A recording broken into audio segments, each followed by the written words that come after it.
Oh my god, I love that. Now there's not just one cat, they're all singing. They're all going, Mom! Mom! And she's going, you stupid kids! What the fuck are you doing?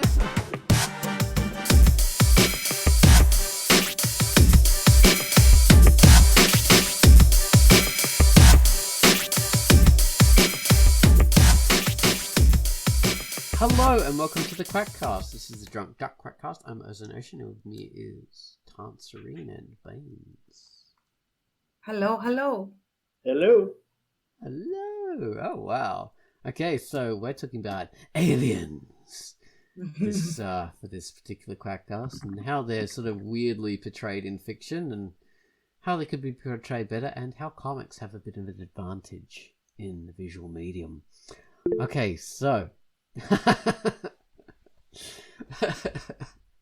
but before we get into that, we've got to bring up the featured comic. Featured comic this week was something Tanserine featured. Oh, and what is it? It is the Drunkduck Award. I did not feature it. Tance featured. No, Tance didn't. Why did I say Tance? Like aliens have taken over me. That's it. Emperor Ozone Ocean has been taken over by the aliens. This was a feature, of course, by Quackcast, who takes turns doing features with me every on and off week. And this week it was Quai's turn, and she featured the Drunkduck Awards, which is fantastic because she gets an easy one this week.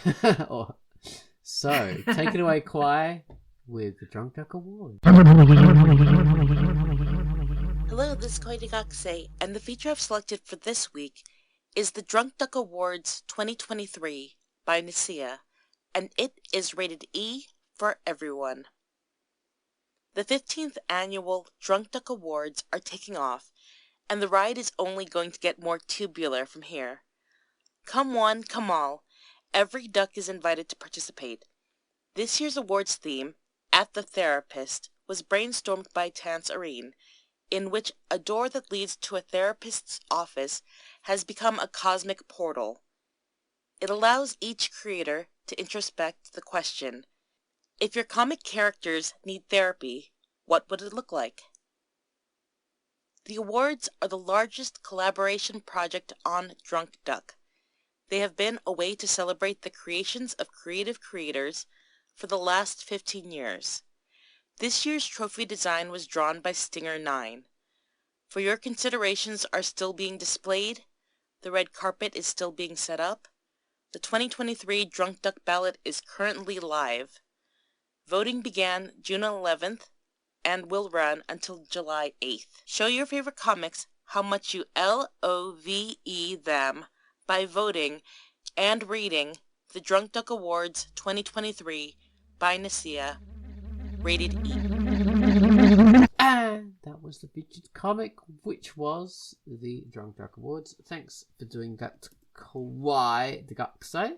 Alright, so next up we have the featured music. Gumball has given us a theme to a comic called The Squirrel Machine, which is a comic by Hans Christian, who is a fantastic guy. He's done many, many amazing looking comics. Hans Christian. So I described this music as slow to develop, creepy, atmospheric and unsettling. This will keep you on edge. Uneven and unbalanced, dark, hideous monsters wait just around the corner, lurking at the edges of your vision, ready to drag you deep into a dirty, shadow-filled, earthy crevice. So take it away, Gumball, with The Squirrel Machine.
And that was Gummalus with his theme to The Squirrel Machine, which is a great comic by Hans Christ, rated M for mature.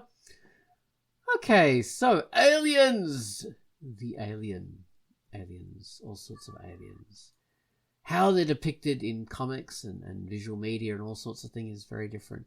We've discussed all this before in our Patreon thing, which was fantastic. I really enjoyed that. So now we're going to do the audio version where we get deep into the weeds. Okay, so I'll sort of preface this by the fact that I came up with a bunch of topics, shotgun blasted them all to Tants and Banes, and the last one I came up with was the idea of aliens, and I just went really deep into the weeds about how the way aliens are depicted in visual media, in movies and TV, is very specific and very wrong, in that, aliens are always depicted as basically humans with masks on. Even the most alien aliens are basically still humanoid, and which is totally ridiculous if you actually think about an alien species.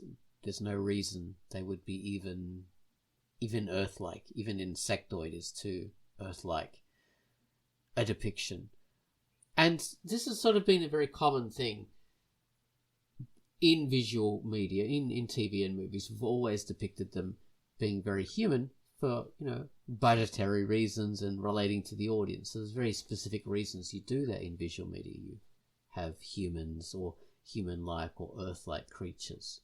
And some movies and TV have sort of given very logical reasons for why they're humanoid. Like, say, Alien in the original Ridley Scott film.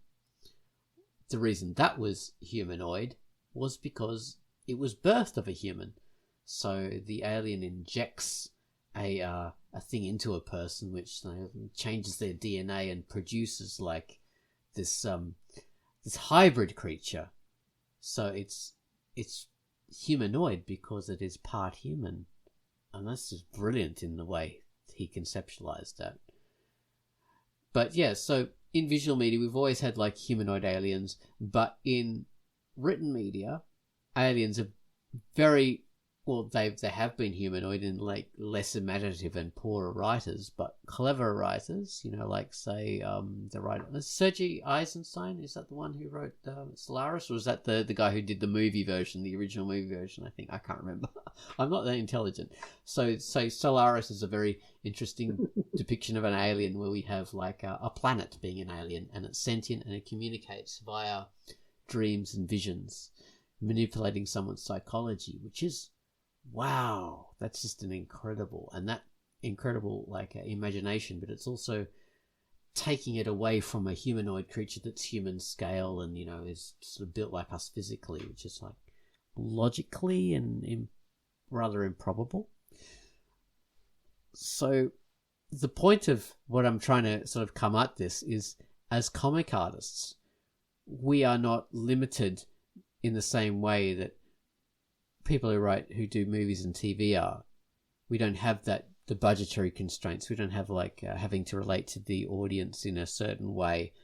I mean, we do have to relate to the audiences, but because we're comic artists, we can do it we can really make it relate to the audience in a way that you can't do in a film or a TV series, which you really can do like in text, which they always have, like I've just said. But in movies and TV, it's harder for them. It's much harder than it is for us.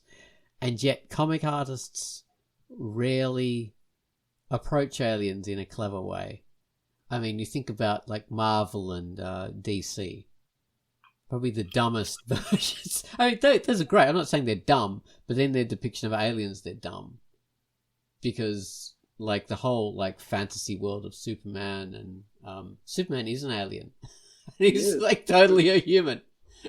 So yeah, they although Superman stories can be incredibly intelligent, way more intelligent than anything I will ever write, him as an alien is dumb.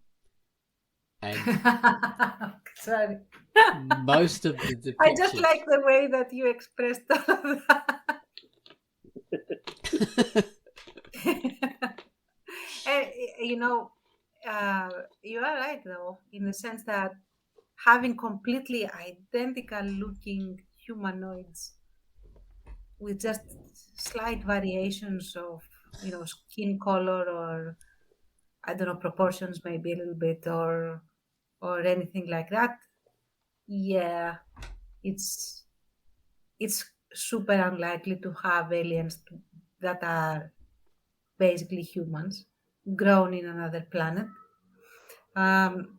But I think that especially during the time when Marvel Comics and DC Comics came up with all these aliens, they basically used that as an allegory for human aliens, people from other countries.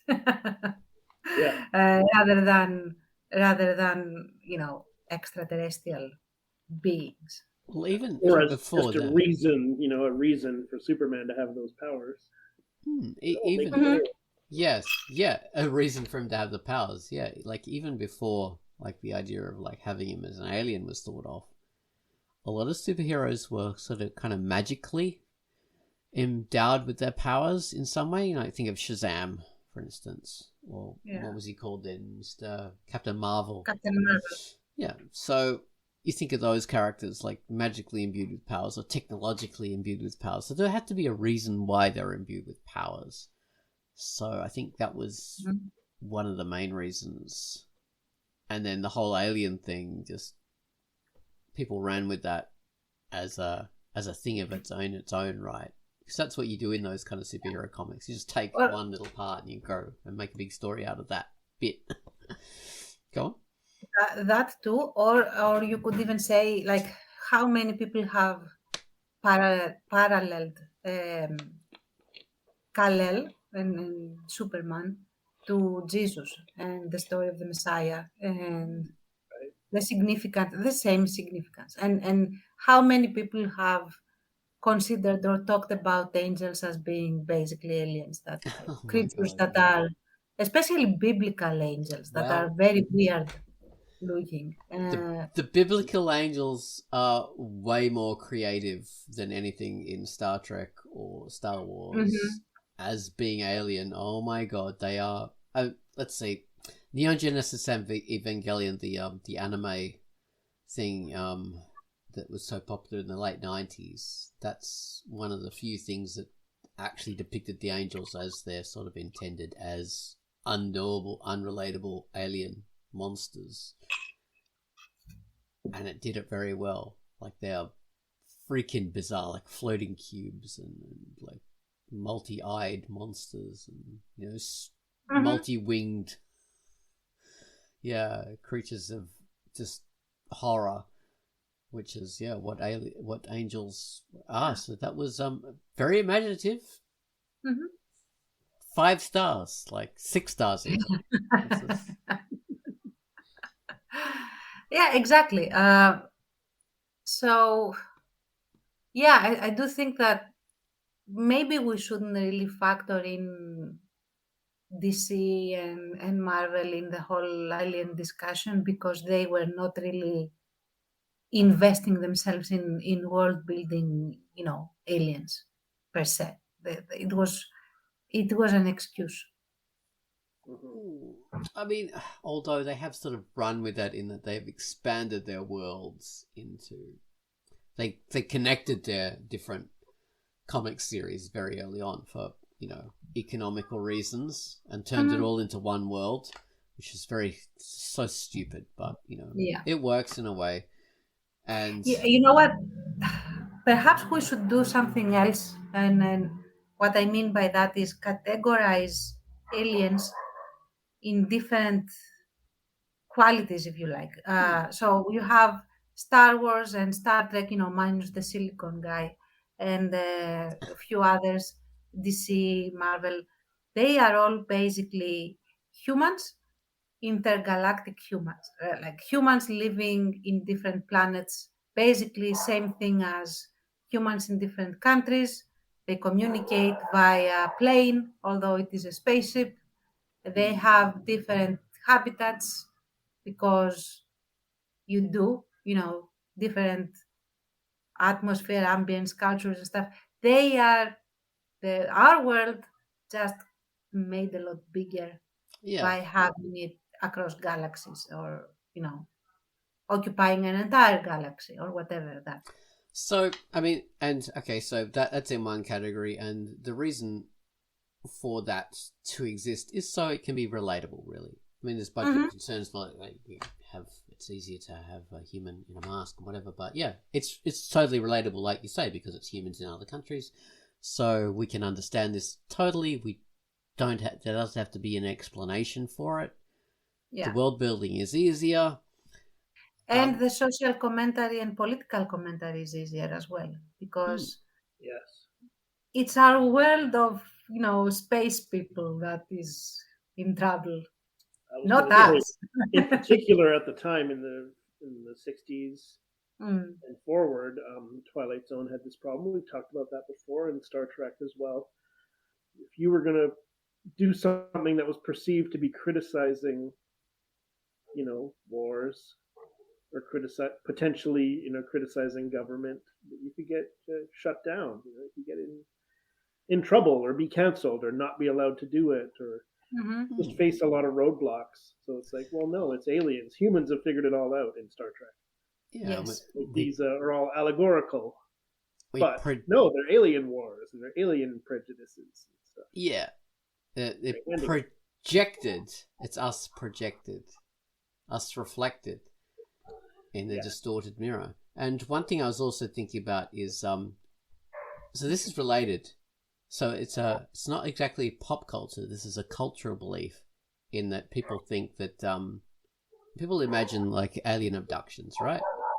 And so and the aliens they think that do that are these greys, or these whatever. There's different kinds of little green men. There you go. All these kind of like made up things, made up from the 20th century, based on TV depictions, but and then changed in culture. So these like aliens have developed from culture, and people have like thought back on mythological belief and things like leprechauns or these different things from culture, and they've like fairy, and they've thought, well, maybe those were actually aliens. But it's actually the opposite when you think about it.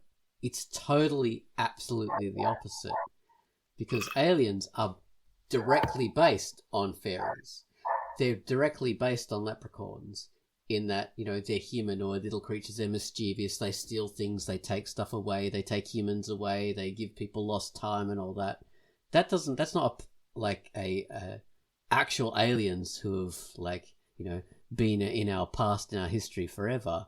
No, these are old cultural beliefs that have always been around and just have morphed into aliens, because that's how culture happens. It continually changes with our current world.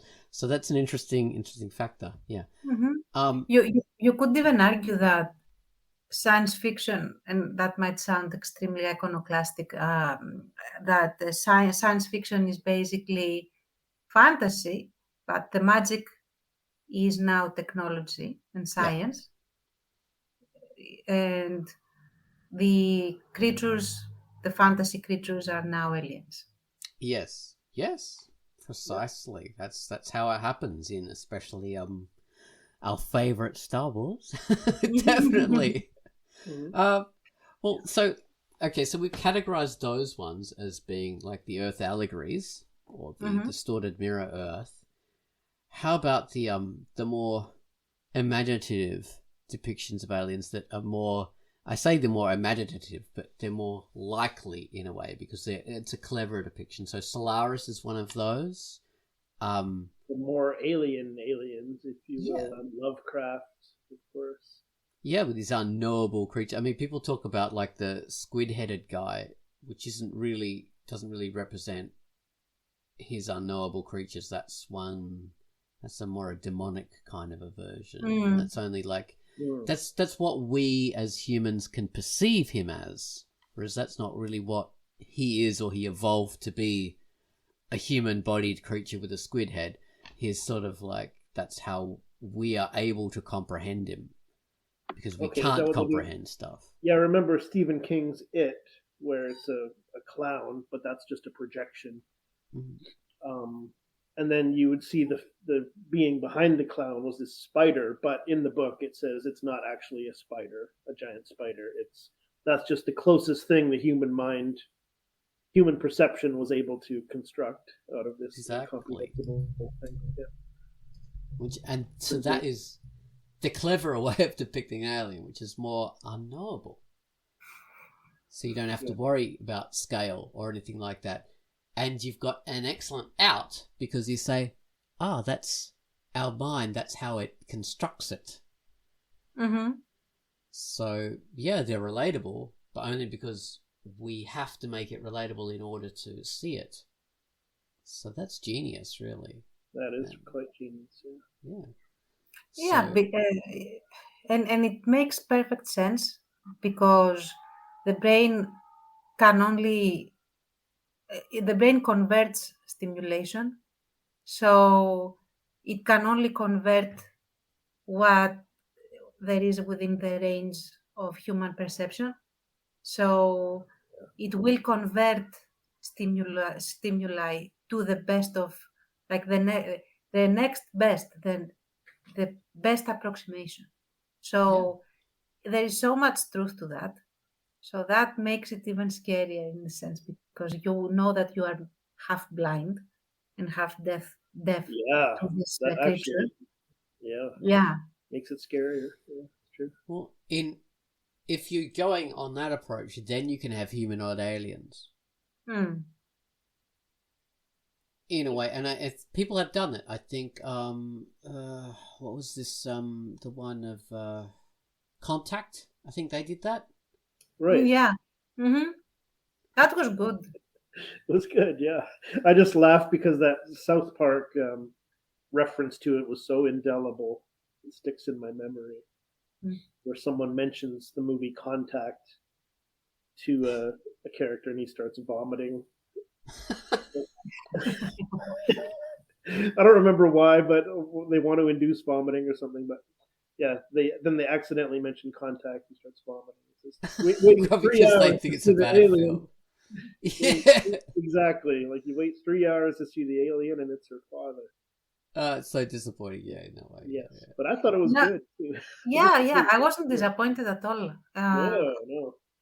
What was like the issue I would have with that movie would be the character building of the main of the woman scientist. That was my issue. I didn't like her. I expected more of her. But beyond that, no, it was good. Yeah, it was really Jodie good. Foster. All right, so that is a very clever way of like having a humanoid alien. So it's a projection, and it's it's not a projection; it's a perception thing. And another one that I liked, if that counts as an alien, I think it should at least, was in the movie The Abyss. If you have seen that, where's this liquidy water-like creature that basically is magic. But it's not magic, it's just that they don't understand exactly what it is. Yeah.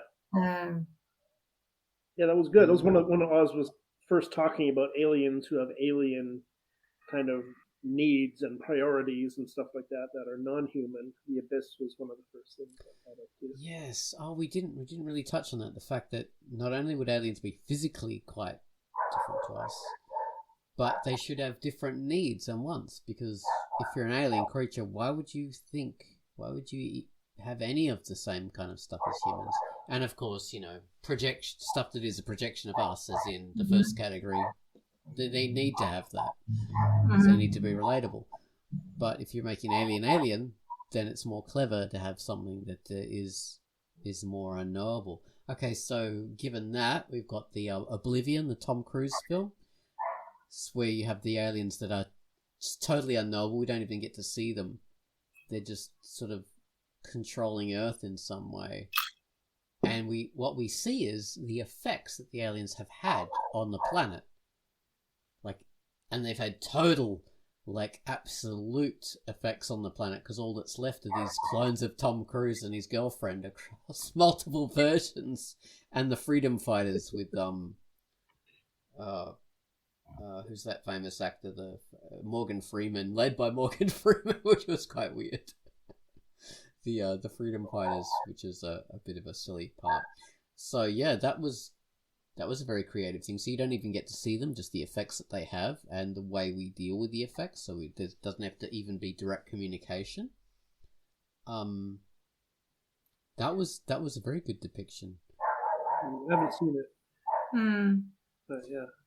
I Well, think then of we've got- that movie it's not an alien, it's a robot or AI, but the movie Deus Ex Machina kind of ends up addressing like an alien set of wants and needs that a human is projecting human wants and needs and being manipulated. Spoiler alert, maybe. But that's an interesting look at that kind of thing, like where what you're looking at is not maybe what you think you're looking at, and like what they are after might be very different from what we want to believe. Because you project it, on that thing, and it's totally your own projection. That's what we do at other humans, unfortunately. Oh, that reminds me of another one that I liked. I remember liking it. I haven't seen it in ages. I'm not even sure it's called this. Like they live among us. They are among us. Or it is about a guy that has a pair of shades. Right, yeah. Oh, they live? They live. They live. Okay. Because I remember the Greek title. So the Greek sounds like a better title, yeah. But yeah. Okay. That was really good. I really Roddy liked Piper Yeah. seeing all the skeleton aliens, which Yeah. are humanoid, but it's a great So that one is a very good commentary on consumerism. Right. For sure. And I want to go to a book that is one of my favorite science fiction books by a person who is not really like super fan of our science fiction. I don't hate it, but I'm not like attracted to it, let's say. Um, and that is The Gods of Foxcroft. So Uh, that is, you mentioned that one in Out of the Quackcast, yeah. yeah, and I will keep mentioning it because more people need to read it. Hopefully, get it adapted into a proper movie, not a Hollywood adaptation movie.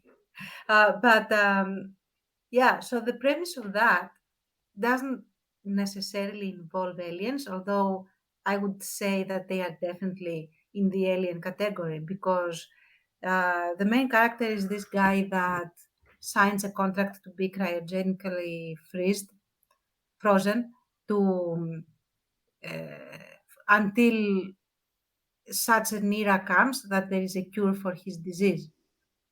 So when he's woken up, basically he comes into this alien world because it's been something like 5,000 years or I don't know how much. I mean, a long time has passed, and humans don't even live on Earth anymore. But you don't.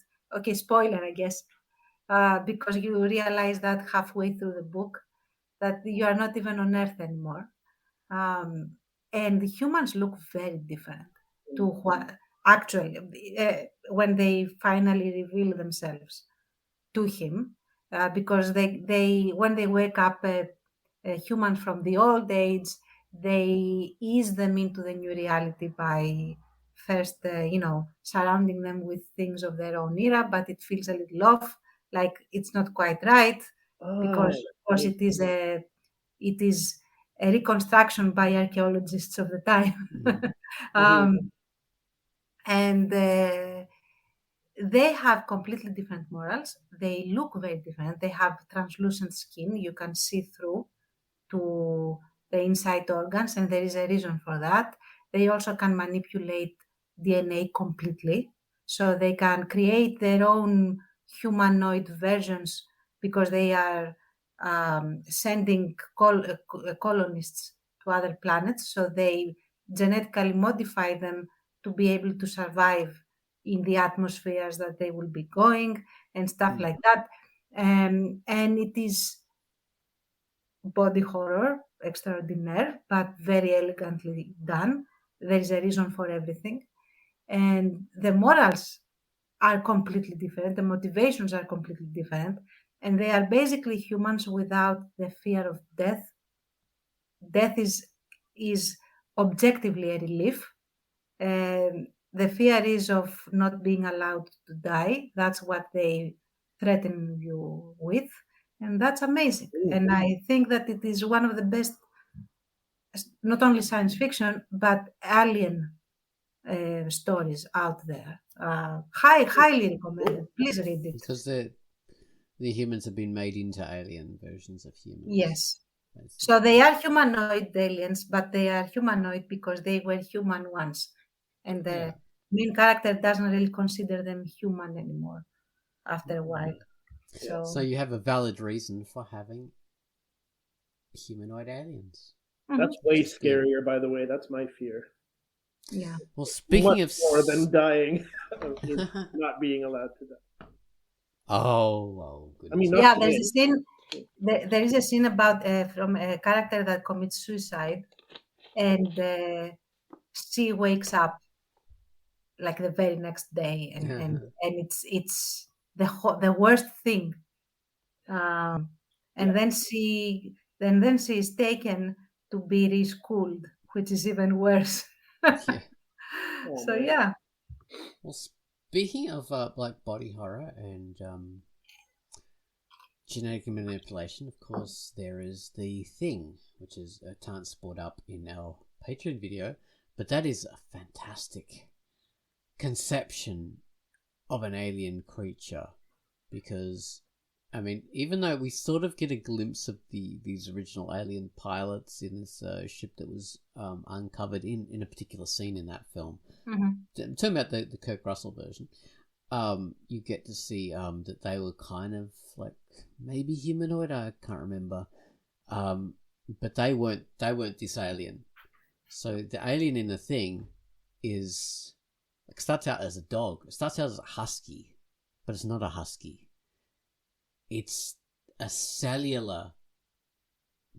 It's a bacterial agent, a biotic alien that takes over cells and copies them, and then can like remix the DNA into all sorts of different amazing variations, disgusting, revolting, just creating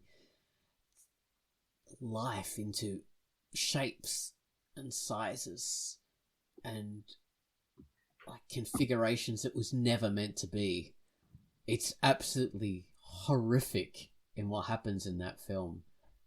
And yes, Chance, you should, sentient cancer.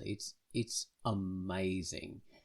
So that is a very creative depiction of what alien life could be. Its only motivation, because we can't communicate with it, we can't understand it, even though it can take a human form by copying a human, it still can't communicate, can't think in the way that we can think. Its only motivation is survival, nothing else. Yeah. Survival created with brilliant special effects, like not an actor in a suit at any point, unless it's impersonating another person. So used with makeup and puppetry and some stop motion and some all these other things to.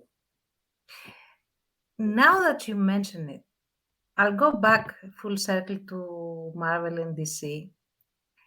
They have their own crowning moment of awesome in terms of creating aliens, and I would posit that is the black suit of Spider-Man. Oh yeah, Spawn. Not Spawn. Venom. No, Venom. I always get those mixed up. Venom, it's bloody Venom, nothing to do with Spawn. But it becomes Venom. It's not Venom. Venom is the symbiote. That's right. Creature. Yeah. I think that is an excellent alien, as a matter of fact. Like this star-like creature that seeks to enter into a symbiotic relationship with the host, in a sense. But and Carnage as well. That's the different. That's the red version. Variation of And then that's how we relate to it. We as readers, or the human characters, relate to the combination of this alien with, mixed with the human in some way, in some kind of and Eddie something. I don't remember, but the thing is, I'm not sure that we ever get to interact with the alien itself. The only thing that is the direct interaction is when Peter goes into the church bell to get rid of it, and it reacts to the sound and leaves. Beyond that, there is no real interaction with the alien. It's just with the human while being under the influence of the alien, not the alien itself, I would say. At least from what I have read. That makes sense, Yeah, that's in a comic book, that's a clever version of what an alien could be and how it could work with a humanoid. It's different. And so when I say like the Marvel and DC depiction of aliens is dumb, I'm being massively generalizing there, because of course there's been thousands of stories written as part of those universes, and of course there are going to be some clever depictions, like Tance mentions with Venom and Carnage, and I'm sure there are lots of others as well, like as they crop up, even within like Superman or whatever. I'm sure there's been all sorts of clever depictions. It's just that they're not really the tentpole kind of things that you think about. But yeah, I mean, I'm generalizing. And it's just general impressions, in the sense that ask someone, tell me of who is an alien from DC Comics, they are going to say Superman. They are not going to say. I mean, I'm struggling to think of one. Martian Oh well, there's like Manhunter. Martian. Yeah. Well, I There's know those, I know what he looks like. I know the name, but I don't know anything about that character. It's a stupid name. And there's the those what are they called? The kind of these weird aliens that are in the Superman universe that they have spaceships and stuff. Barba Papas? No, that's something else. No, maybe they're not in Superman. Maybe they're in the other one, the DC comics. No, sorry, Marvel comics. For God's sake, what are they? Yeah, they are. They're in Marvel, and they're mainly in the Fantastic Four, like green. Skrulls. Skrulls, that's it. Skrulls. There we are. Shape changers. So they're a main alien, like a whole empire. Right. It's the Skrull Empire. I also think in Star Trek again. I'll just be brief here. On Deep Space Nine, there are these. An alien race calls them prophets. They're worshipped as gods. Our Starfleet characters call them wormhole aliens. So they live in the wormhole. And there's some contact with them throughout the Deep Space Nine series. And when you communicate with them, they appear as people you know. You kind of wake up in this strangely lit room, and you're just interacting with other characters you know, like just with your friends and family. But these aliens are speaking through them. You never see the actual beings. So a similar thing. Not only that, Baines, but it's time isn't thought of by them the same as we think of time. That's right. They see time all as one, as people say about the afterlife when they interact with it. That there's no past, no future. It's all the same. They don't understand linear time, just like Dormammu. Just the eternal moment of now. Doesn't understand time. And that's like I've said, the Star Trek aliens is generally not very smart, but again, generalizing, they can be. Even the shape changing ones, like okay, so they generally take the form of humanoid creatures, but they don't have to. Okay, so they on their planet, they're just one huge ocean of sentience. That's neat. Another one think the same. That I liked, humanoid, but humanoid because it sort of takes on this form. We don't really know the aliens, like real form. Could be just light or something like that. Is in Close Encounters of the Third Kind. Okay. Yeah. Where you have and you see a spaceship. Yeah, and the thing is, if that is, unless I'm thinking of another movie, but I think that's the one. The alien culture shock, quote unquote, is in the whole the alien trying to understand human motivation and trying to wade through human interaction, which doesn't make sense to him in any way, basically. It is a lot more like a force of nature rather than a person, although he looks like a guy. And I really like that. Like he convinces you that he's an alien just by the sheer behavior and the way they are motivated, in a sense. Oh, I don't really remember the human in Close Encounters. I just remember the big alien spaceship, and they let go all these sailors and that was people they captured. Yeah, that was in the end, I think. Unless I'm thinking of another movie, it was this guy that had 3 spheres and then he could resurrect any creature on Earth with one. He had 3 spheres that could resurrect 3 things. I don't know. of another movie, but it was around that time, together with the third. Was it Starman? Oh yeah, that's right. It was Starman. I don't even Sorry. remember the spheres, but I remember like he Yeah. was in a human form, right? Yeah. Sorry. Jeff Bridges. Wrong he took the. title.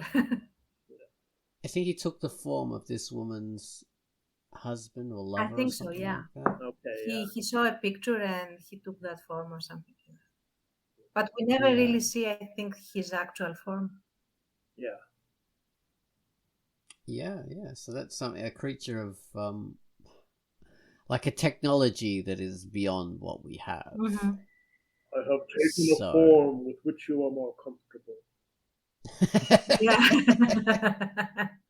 They would do that with angels and demons on Yeah. movies and shows, like I'm sure in movies, but I think it was Supernatural, where even on a TV budget and a pretty high budgeted show, I'd imagine, but you'd see demons and angels, and they were taking over human bodies, and they would sometimes reference their realms as being completely inhuman and their true forms being completely inhuman.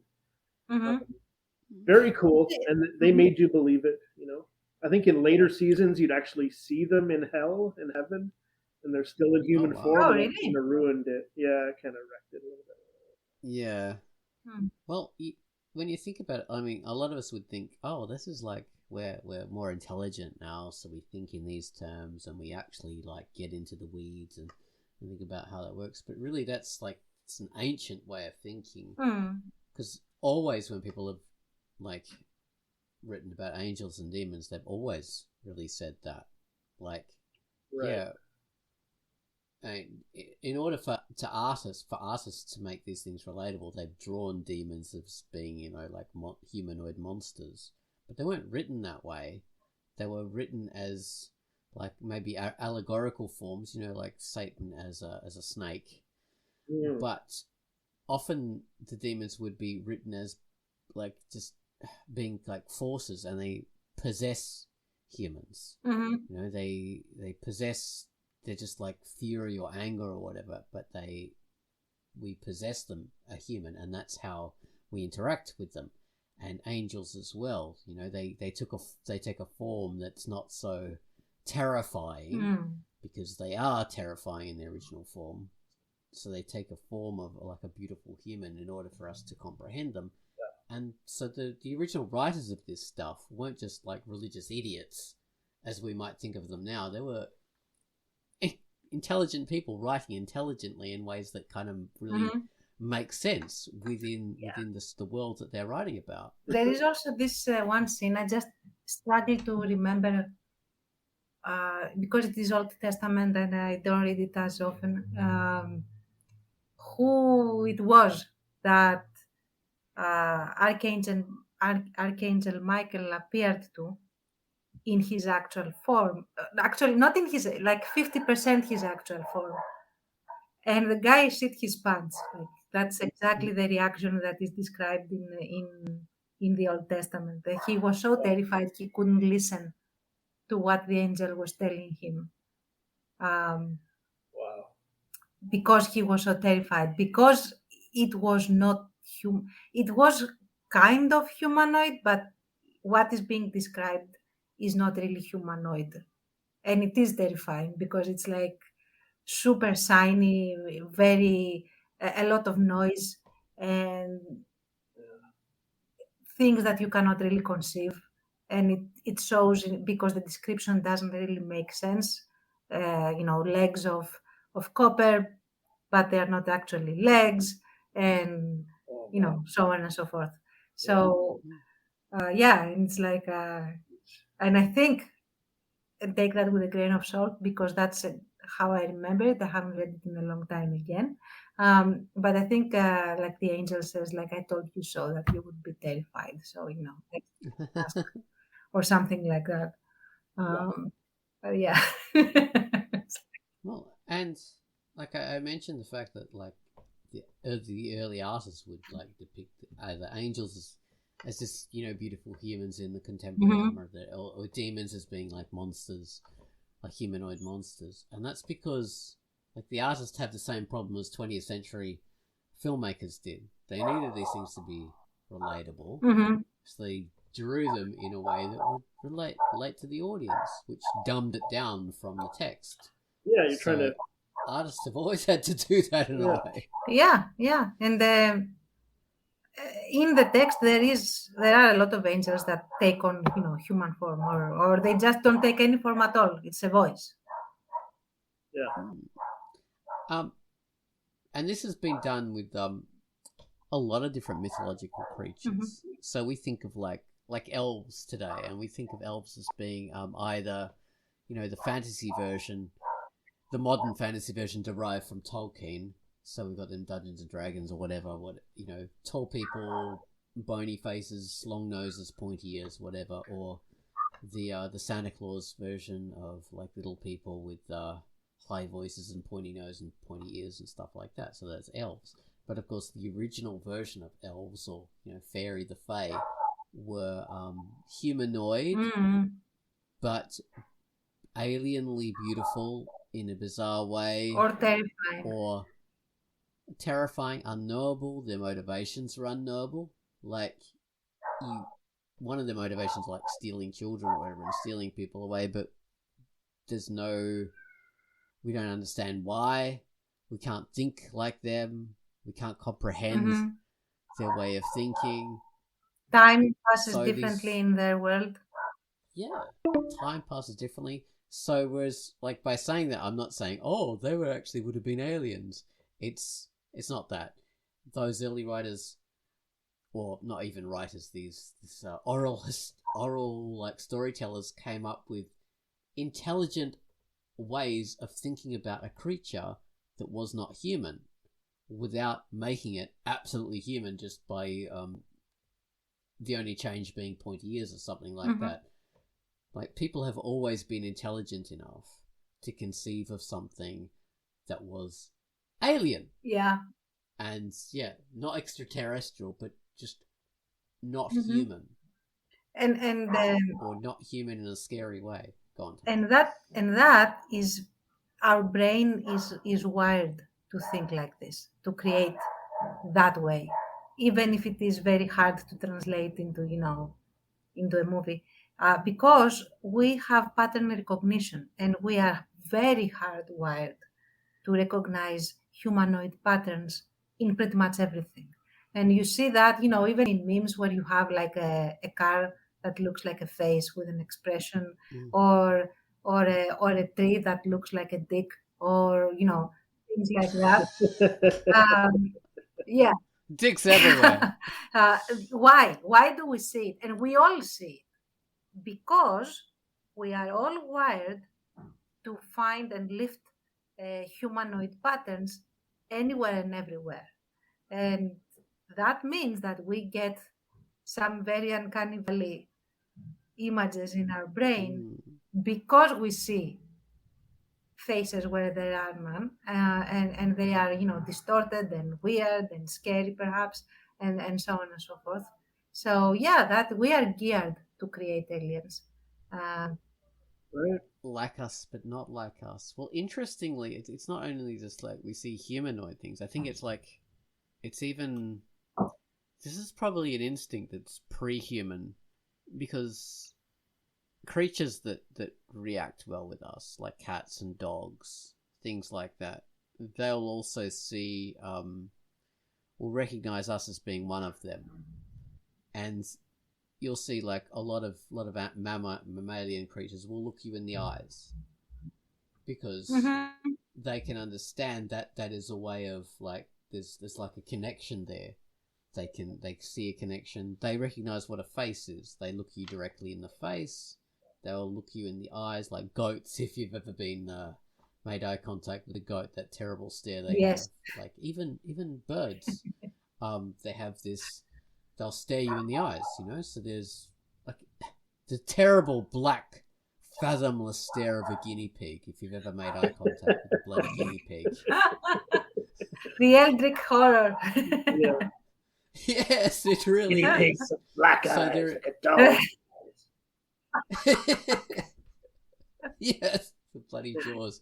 So there's like there's an animal thing where we must all have like this it's an earlier point in our evolution where we've come to recognize other creatures and sort of think that they must feel the same as us or think the same as us, and they think that they see like similar thoughts within us.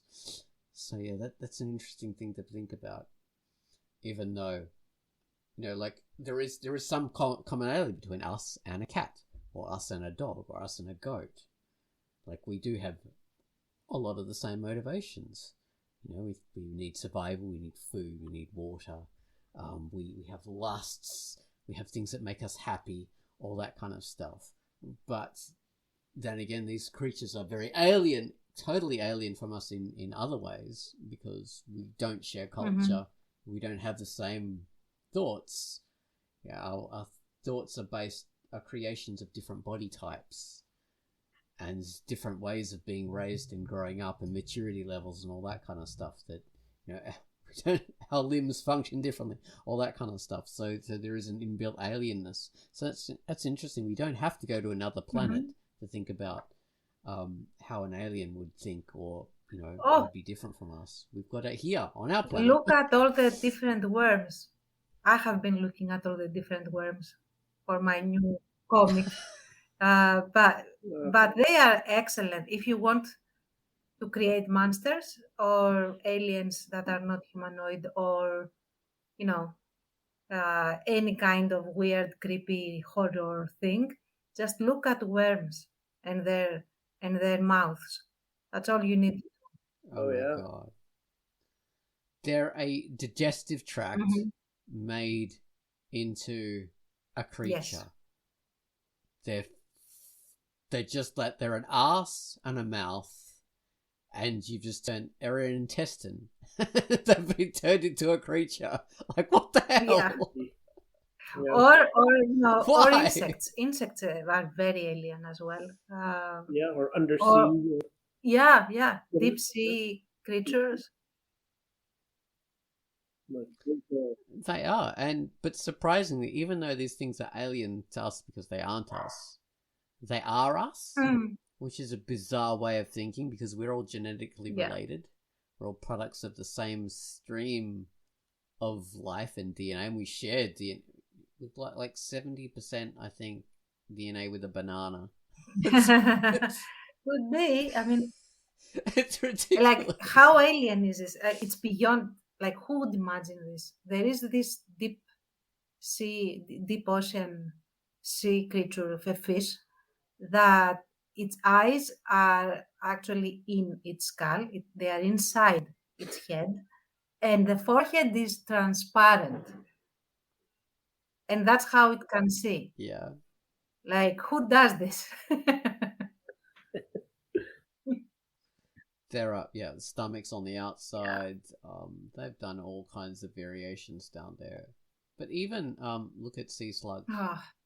They're the most beautiful, bizarre, terrifying, amazing creatures. I mean, sea slugs, I love them because they resemble very much the proto creatures from way back before creatures started to decide, okay, so we're all going to have heads now, and we're going to have legs and 2 arms. So that's going to be our thing. I mean, not all creatures today have that, but a lot of them do now. But back then, none of them did, and they all look more resembled, sea slugs. I mean, insects. We say they look like alien compared to these weird creatures back then. Insects are basically humans. They're so they just normal. They just have the skeleton on the outside. Yes, and work by hydraulic action instead of muscles. So they're a bizarre creature. But back then, oh my God, the creatures, like eyes on stalks, like bunches of eyes on stalks. They hadn't even decided to have 2 eyes. It was just weirdness all the way. Many legs. Mouths on stalks. It was just wowzers. And even though they're so bizarre, they are us. Like, one of the most annoying things I find is when people think of evolution as a continuum, like a linear path. Okay, so humans at the end point, this thing at the beginning, like apes, and so we go along a line, which is nonsense. It's absolute nonsense. Evolution doesn't go in a straight line. It goes in like bizarre fractal explosion of all lines from all different reasons, like bouncing. Oh, we got this variation, and things don't survive and don't continue because they're the fittest, the most powerful, the most strongest, the most dominant. They survive because they happen to fit in with what works for whatever reason. That's it. There's no end point. And one thing that really annoys me, say even in Hitchhiker's Guide to the Galaxy they do it. Like Zaphod Bibblrocks always calls Arthur Dent, the main character, he says Ape Man. And you're just an ape, you're just an intelligent ape. And that's not how evolution works. Because to an alien, it doesn't matter what our closest relative is. That's irrelevant. Because all life on Earth, all kind of is related, and like humanity isn't our closest relative. He may as well have called us Fish Man, or Bacteria Man, or Lemur Man, or whatever, because all of these things are precursors to us in this big long stream. Just referring to us as apes, that's so limited in its conception. It's too bad you couldn't have consulted Arthur Dent and given him a comeback to that insult.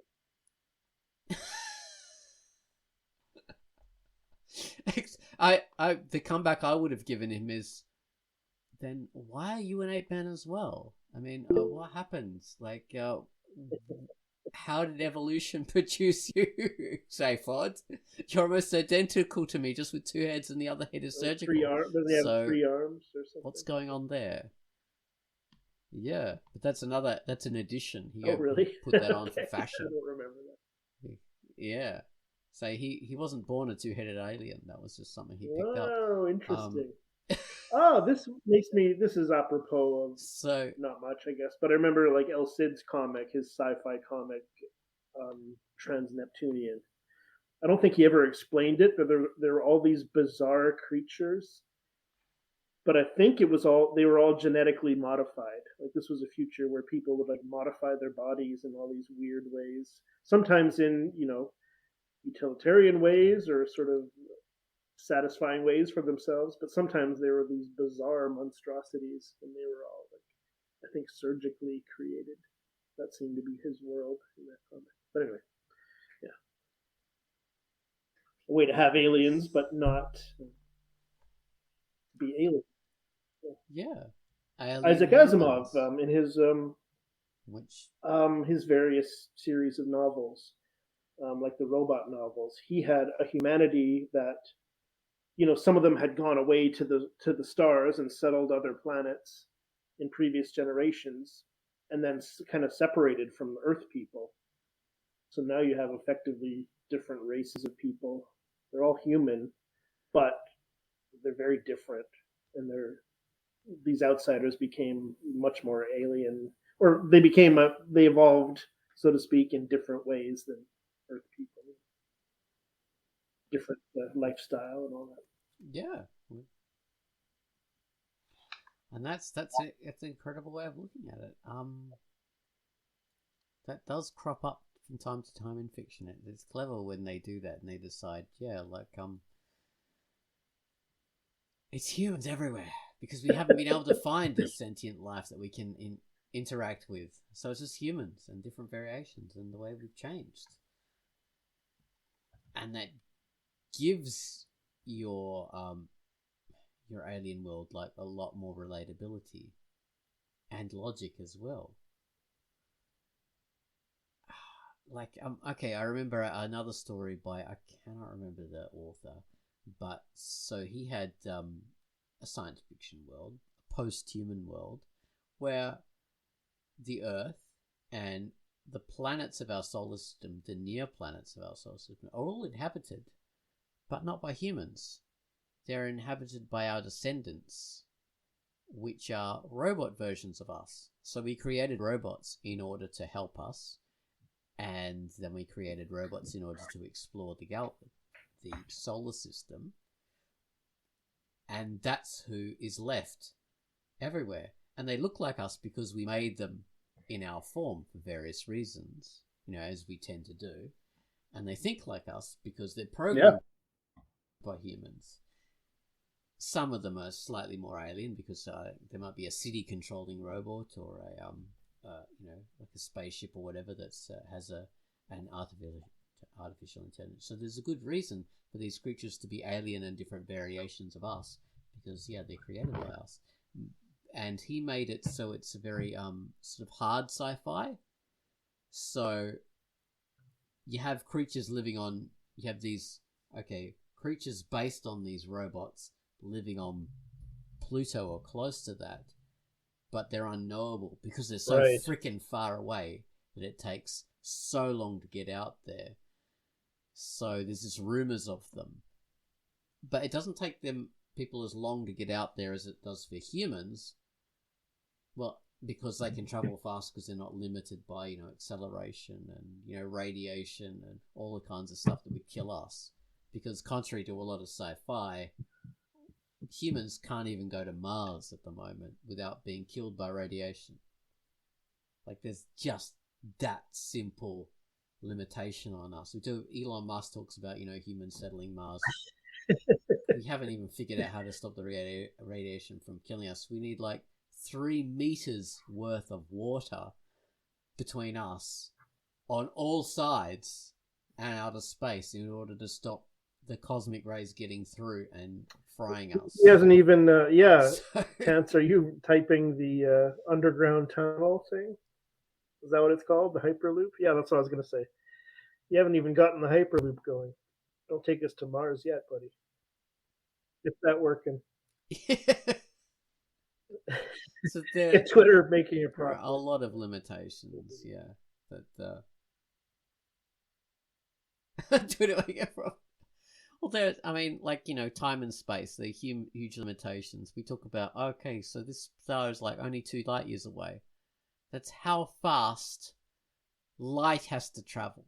It takes a year for light. And we can't a human can't accelerate to even 1% of the speed of light. The rest of it, because we'd get flattened. We haven't got enough energy to accelerate a human body. And then, even if we could, the gravitational acceleration forces will just kill us. So when we imagine aliens coming from these planets, there's no way unless they started early, and when I mean early, started before humans existed or life existed on our planet, and they can't have done or it. Or tying into your original premise, their technology is completely different than what we conceive of. It takes them 20, 25 minutes. Well, yeah,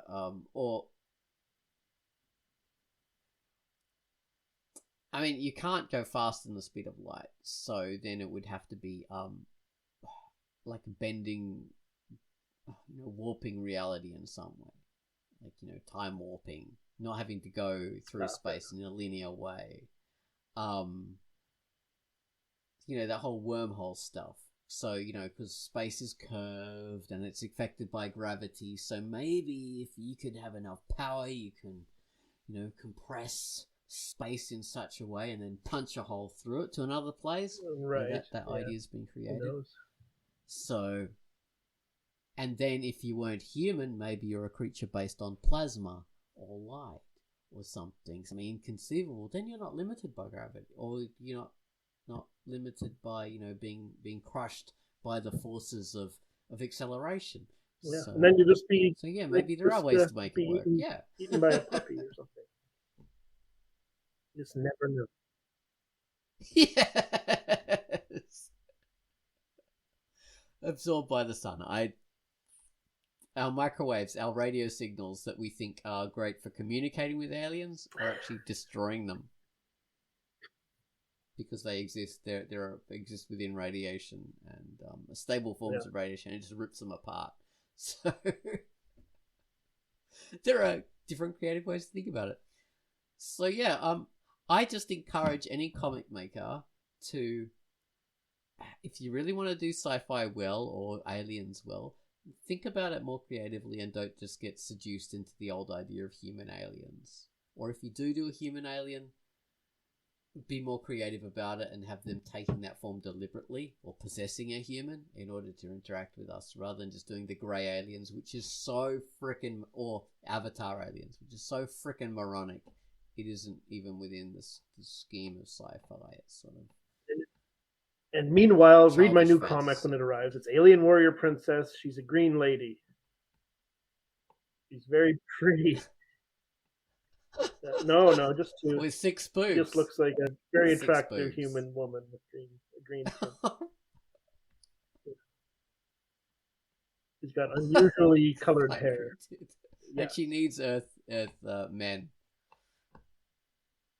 Purple hair. She needs Earth men in order to She learn just wants about to love understand love and repopulate society.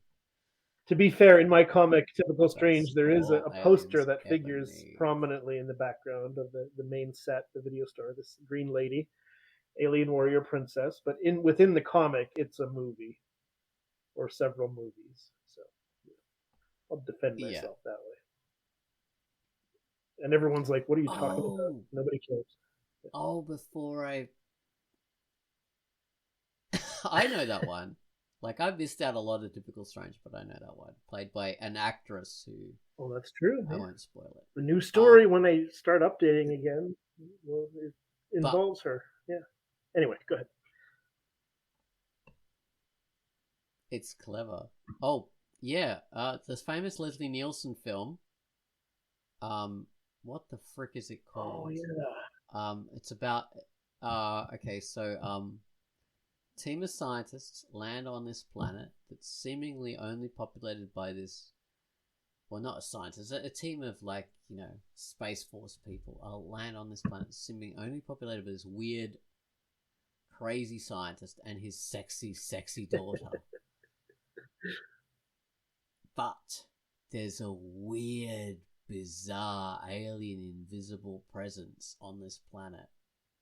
And that is a great, I think, from 1960s, a great depiction of an alien intelligence or an alien thing, because this whole planet is a vast, gigantic machine, and it created this force that's sort of thinking and reacts to emotions, and it can't be seen, it can only be kind of imagined.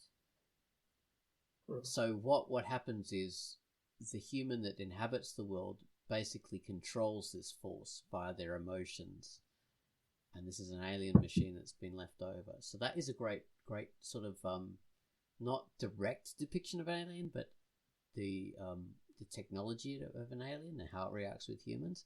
And like I said, this whole planet is this vast machine, so they're not dealing with human scaled aliens again, so they're more creative. So that's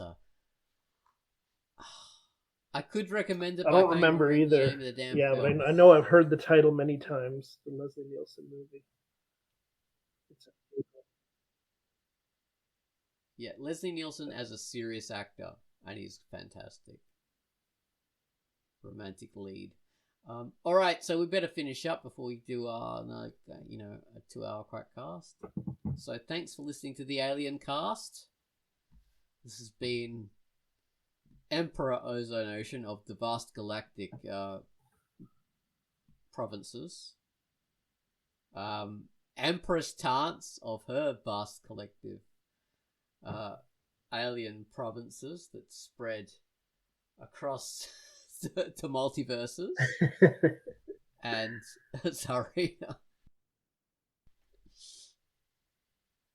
And Grand Marshal of the uncountable black fleets of destruction banes, whose enforces the Nanu across the multiverse. Shazbot. Bye bye. So goodbye, everyone. Goodbye.